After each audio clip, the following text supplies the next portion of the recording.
What's up guys, it's Yuana here, founder and CEO of Supwell, and as we're getting into that fall training season, amping up for those fall marathons, half marathons, whatever you have planned on that calendar, a lot of us are starting to do those structured workouts, those track days on Tuesdays, those tempo days on Thursdays, and we're looking for that perfect shoe to help accelerate our training. With that, I decided to put together 10 of my favorite shoes that are on the market today that will help you execute and crush the fast pace on those workout days. Let's get into it.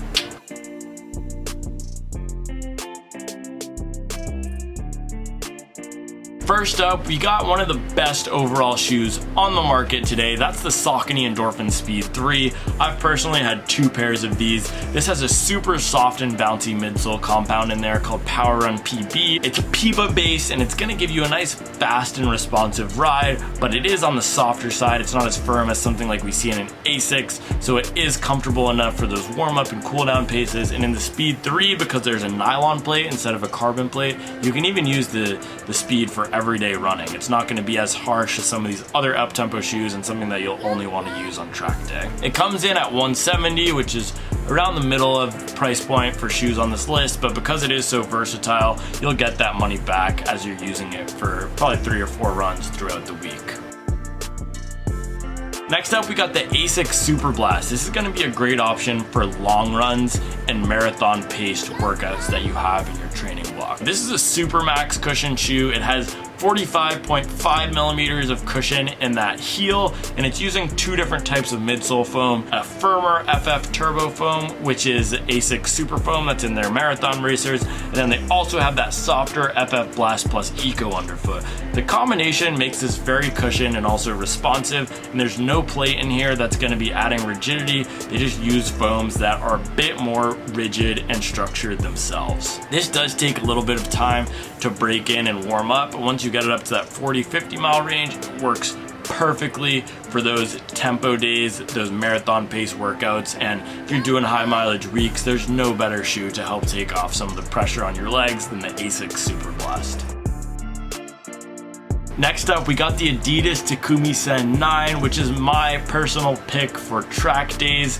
Over the past season, I've been using this every Tuesday I go to the track. It's got a really nice low profile feel, which is weird to say about a shoe that has 33 millimeters of stack in the heel, because just a few years ago, that was max cushion. But this does feel lower profile and a bit more nimble than a shoe like the Speed 3, just because that Light Strike Pro foam that Adidas is using is on the denser and firmer side, and reinforced by those glass fiber energy rods we have in here. It's a really snappy and responsive package. This is a shoe that you're only going to want to use on those track days because the upper isn't the most comfortable and the platform is a bit narrow, but it's going to make you rip off like a dart and hit those fastest paces with ease.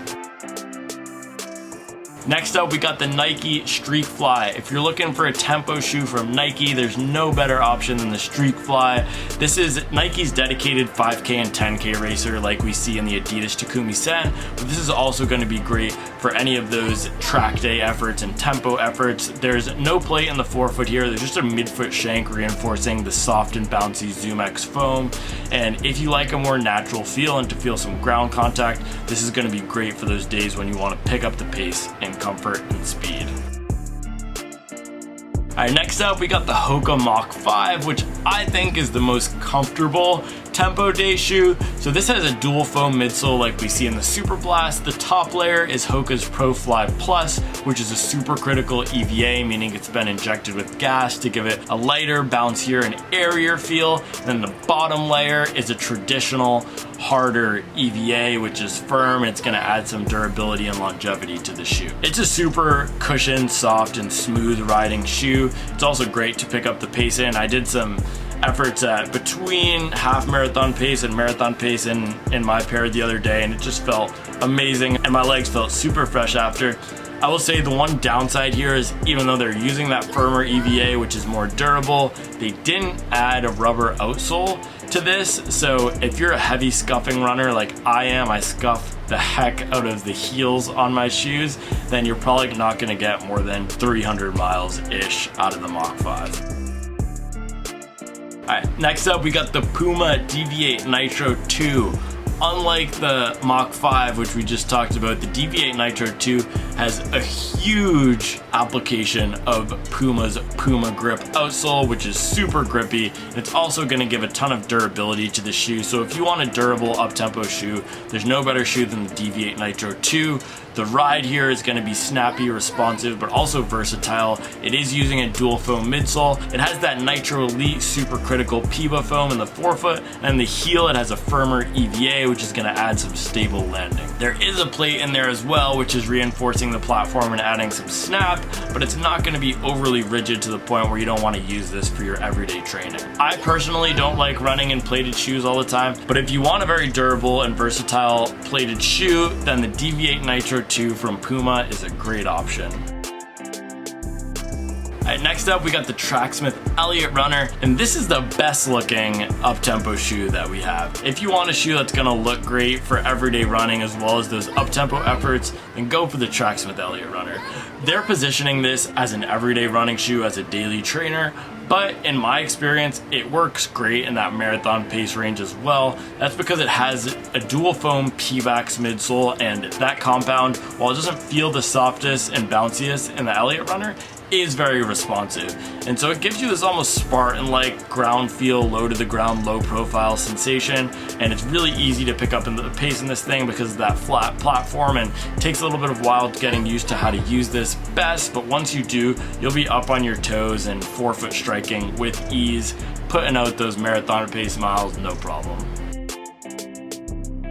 Alright guys, next up we got the best zero drop tempo shoe, and that's the Altra Vanish Tempo. This is Altra's non-plated version of their marathon racer, which is called the Vanish Carbon. It doesn't have that carbon plate in it in the Tempo. What we see in this package is a nice soft and bouncy supercritical foam.